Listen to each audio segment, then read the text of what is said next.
For the first time in his life, Chuka felt what it was like to be truly seen. Not for his family's wealth, but for who he was. Neka's kindness grew into something more.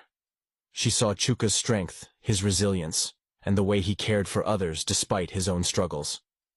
She admired him, and in time, her admiration turned into love. Chuka, too, found himself falling for her. Neka's beauty wasn't just on the outside, her heart was pure, and her love was true. But Chuka was torn. Should he tell her the truth about who he really was? Would she still love him if she knew he wasn't truly crippled? That he was the son of a billionaire? The weight of his secret grew heavier each day. One day, Chuka sat in his usual spot in the marketplace.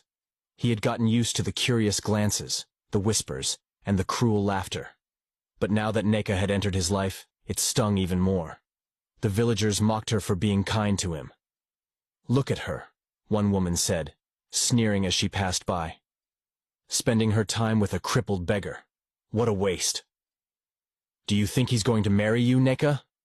Another girl shouted from across the street, laughing. "Maybe he'll take you on a grand honeymoon on his broken wheelchair." Chuka's fists tightened, anger rising inside him. But he remained silent. Neka walked past them, her head held high. But Chuka could see the sadness in her eyes. It hurt him deeply to see her treated this way because of him. He wanted to shout, to tell them all that he wasn't who they thought he was. But he remained silent. For the next few days, the mockery only intensified. Whenever Neka came to sit with Chuka, the villagers jeered at her, calling her foolish, pitying her for falling for a cripple. Chuka saw the toll it was taking on her, but Neka never once complained. One evening, Chuka couldn't hold back his frustration any longer. As they sat together, the sun setting behind them, he said, "Neka, why do you keep coming here? They treat you so badly because of me. You don't have to suffer like this."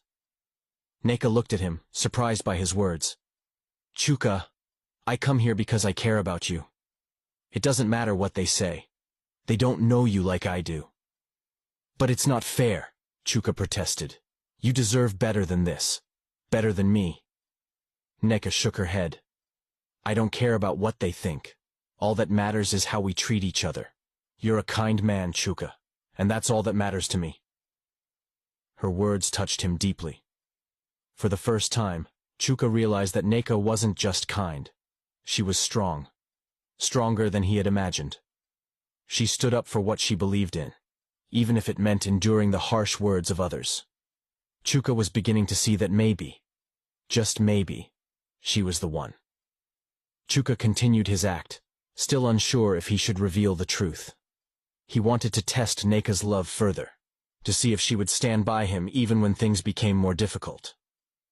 So he allowed himself to experience more suffering. He refused to accept any help from her beyond the food she brought him. He made a show of struggling on his own, refusing to let her pity him or make his life easier. He wanted to see if her love would endure even through hardship. But Neka never faltered. Every day she came to see him, offering her time and care, never asking for anything in return. The villagers' laughter continued, but Neka remained unfazed. Chuka watched her closely, his heart filled with admiration for her quiet resilience. But there were moments when Chuka's resolve nearly broke. One day, as he sat alone in the marketplace, a group of young men gathered around him, taunting him cruelly. They pushed his wheelchair, making him spin helplessly.